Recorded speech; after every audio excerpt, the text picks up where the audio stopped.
Hi guys, ako nga pala si Marvin at ang tawag nila sa akin ay Bossing. Tara, samahan niyo ako sa panibagong araw ng aking buhay. Susunduin ko nga lang pala yung tropa pero yung daan pala rito dead end na. Aray mo.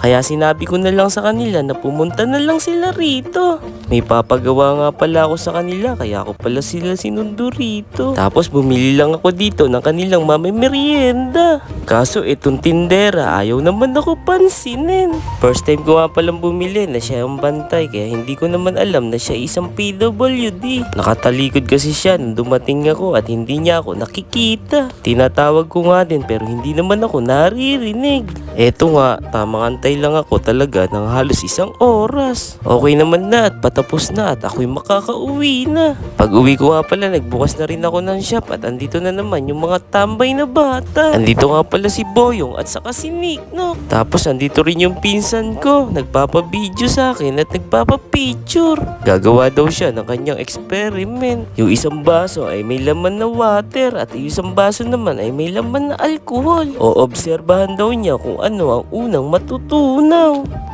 Water ba yan sa alcohol?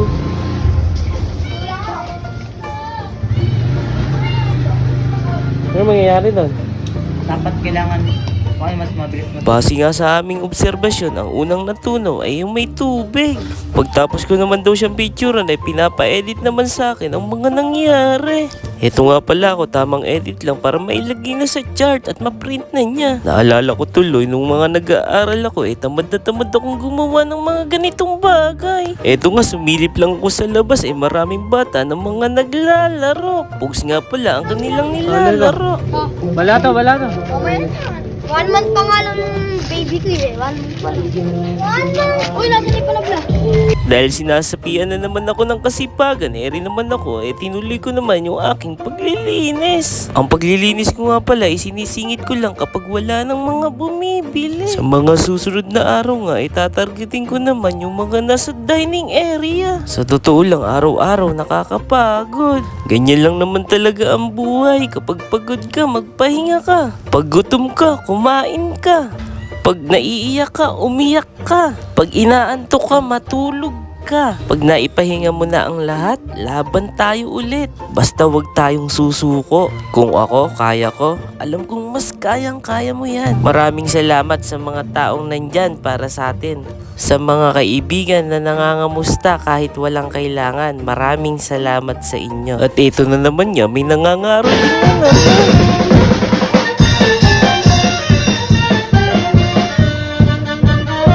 Sa totoo lang nadadalas na talaga ang may nangangaroling dito sa amin.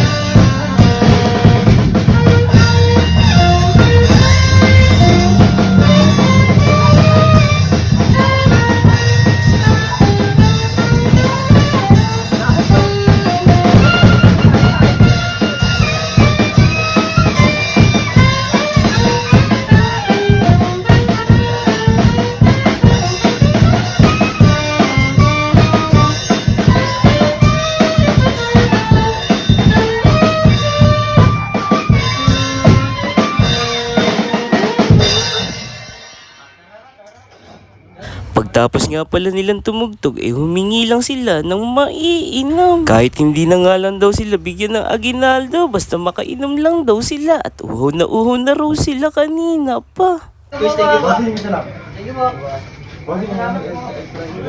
Nandito nga pala sila Nicknock at nagyayaya, gumawa kami ng parody. May trending kasi ngayon na natanggalan ng visor yung helmet. Kaya 1, 2, 3, action! Kuya, natanggal. Ha?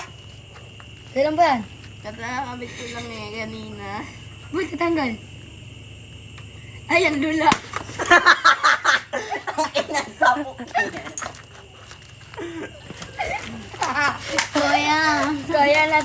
Kuya natanggal.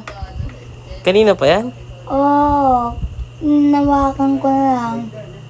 Kanina pa? Talaga? Oo. Kaya natanggal. Kuya. May pumasok nga pala rito na order at alas 12 na mahigit ng umaga. Nagre-request si customer na baka pwede pa raw na humabol.